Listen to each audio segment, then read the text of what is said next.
महाभारत, जो विश्व का सबसे बड़ा महाकाव्य है, अपने असीम श्लोकों के साथ केवल कथा नहीं बल्कि जीवन के 4 पुरुषार्थों धर्म, अर्थ, काम और मोक्ष का सार प्रस्तुत करता है।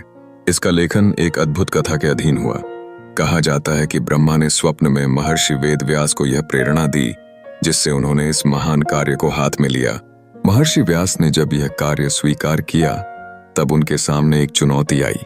वे एक ऐसे व्यक्ति की तलाश में लग गए जो इस विस्तृत महाकाव्य को लिख सके। अंततः उन्होंने गणेश जी को इस कार्य का प्रस्ताव दिया। गणेश जी ने खुशी खुशी स्वीकार किया, लेकिन उनकी एक शर्त थी। उन्होंने कहा कि महर्षि को बिना रुके कथा सुनानी होगी ताकि लेखन की प्रक्रिया निर्बाध चले। महर्षि व्यास ने एक शर्त रखी कि गणेश जी को हर वाक्य को पूरी तरह से समझना आवश्यक है। इस प्रकार एक अद्भुत संतुलन स्थापित हुआ। महर्षि को कथा का संचार करते समय सोचने का समय मिलता रहा, जबकि गणेश जी ने ध्यान से हर शब्द को लिखते हुए उसकी गहराई को समझा। यह सहयोग दोनों के मध्यम में साधना, ज्ञान और सम्मान का प्रतीक बना। महाभारत के लेखन के दौरान एक रोचक घटना घटित हुई।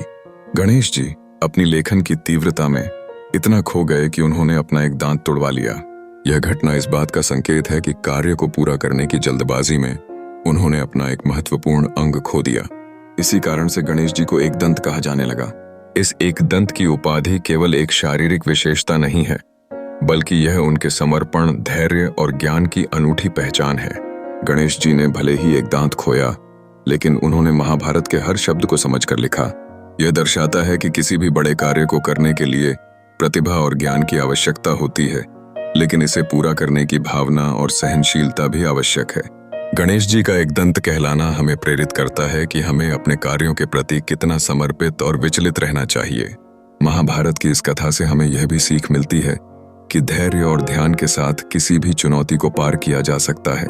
यही एक दंत की सच्ची कहानी है।